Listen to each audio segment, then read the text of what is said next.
Dans ce vidéo, nous analysons les règles à l'égard de la détention d'un immeuble et la disposition d'un immeuble par une société par action, d'abord une société étrangère et ensuite une société américaine. Pour une société étrangère, nous retrouvons les avantages suivants. La protection légale de l'actionnaire. En d'autres mots, s'il y a une poursuite contre la société, l'actionnaire ne sera pas visé par cette poursuite. Dans le cas d'un décès, les droits successoraux ne s'appliqueront pas puisque au moment du décès de l'actionnaire, il ne détient aucun bien américain, il détient plutôt les actions d'une société étrangère qui, elle, détient le bien immeuble situé aux États-Unis. Il n'y aura pas d'homologation de testament aux États-Unis, aussi connu sous le nom de probate, encore une fois, puisque l'actionnaire ne détient pas l'immeuble directement. La société, par action étrangère, étant le propriétaire de l'immeuble, il n'y aura aucun impact pour elle au moment du décès. Un avantage important d'utiliser une société par action consiste dans le fait qu'une conformité est beaucoup plus simple lorsqu'il y a plusieurs actionnaires.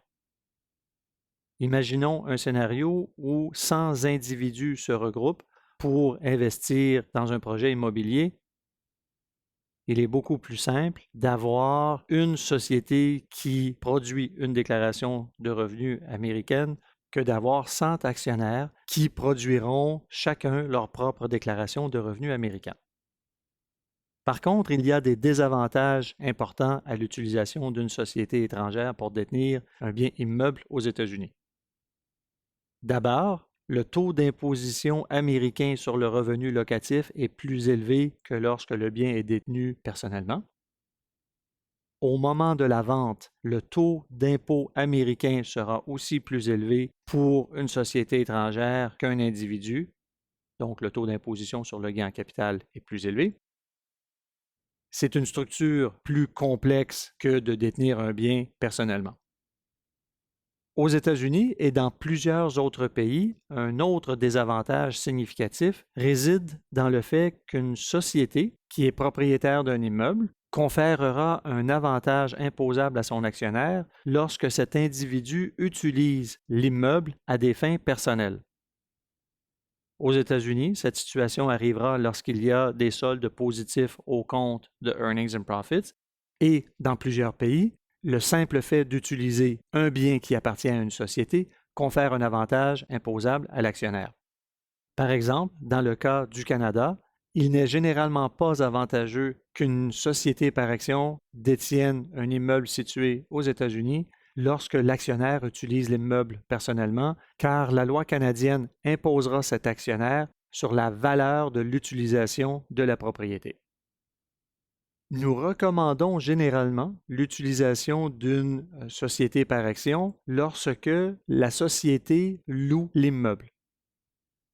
Dans une telle situation, même si certains taux d'imposition américains sont plus élevés, la protection légale accordée par la société étrangère, combinée avec la non-assujettissement aux droits successoraux américains et la possibilité d'éviter les frais d'homologation de testament, fait en sorte que cette option est intéressante dans le cadre de la location d'un immeuble. La société étrangère sera donc imposable sur le revenu de location et sur le gain en capital lors de la disposition de l'immeuble. Le revenu locatif sera assujetti à une retenue à la source de 30% sur le revenu brut aux États-Unis. La société étrangère peut choisir de s'imposer sur le revenu locatif net au taux d'imposition gradué applicable aux sociétés américaines. Et ce choix est effectué en produisant une déclaration américaine d'impôt sur le revenu annuellement. Au moment de la disposition de l'immeuble, la société étrangère sera visée par une retenue à la source de 10% du prix de vente de l'immeuble et une déclaration d'impôt sur le revenu américaine devra être produite afin de déclarer l'impôt sur le gain réel. Il y a aussi les impôts d'État à considérer selon l'endroit où est situé l'immeuble. Par exemple, l'État de la Floride impose le gain en capital réalisé par une société par action, mais n'impose pas le gain en capital réalisé par un individu. Pour une société américaine, donc un bien immeuble qui sera détenu par une société américaine qui elle-même est détenue par un actionnaire étranger, nous retrouvons généralement les mêmes avantages que pour une société étrangère, à une exception près. La même protection légale existe, il n'y aura toujours pas d'homologation de testament et la conformité est plus simple lorsqu'il y a plusieurs actionnaires. Cependant, un des avantages importants qui existent pour une société étrangère n'existe pas pour une société américaine, qui consiste en la protection à l'encontre des droits successoraux. Un actionnaire non résident des États-Unis qui détient les actions de la société américaine se verra assujetti aux droits successoraux américains au décès puisqu'il détient les actions d'une société américaine. Les désavantages sont les mêmes que pour une société étrangère, c'est-à-dire taux d'imposition américain plus élevé sur le revenu locatif, taux d'imposition plus élevé sur le gain en capital au moment de la disposition.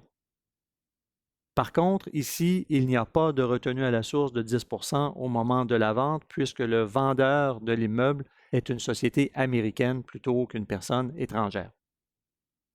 Les droits successoraux pourraient s'appliquer au moment du décès. C'est une structure plus complexe à maintenir que la détention individuelle et la possibilité d'avoir un avantage imposable à l'actionnaire existe toujours. De plus, la société américaine sera assujettie à l'impôt américain sur l'ensemble de ses revenus. S'il y avait d'autres biens dans la société autres que l'immeuble, les revenus générés par ces biens seront imposables aux États-Unis, généralement à des taux plus élevés que dans le pays étranger. Lorsqu'un individu est l'actionnaire de la société américaine, il sera visé par les droits successoraux et les frais d'homologation de testament, et la société américaine devra aussi produire une déclaration américaine à chaque année.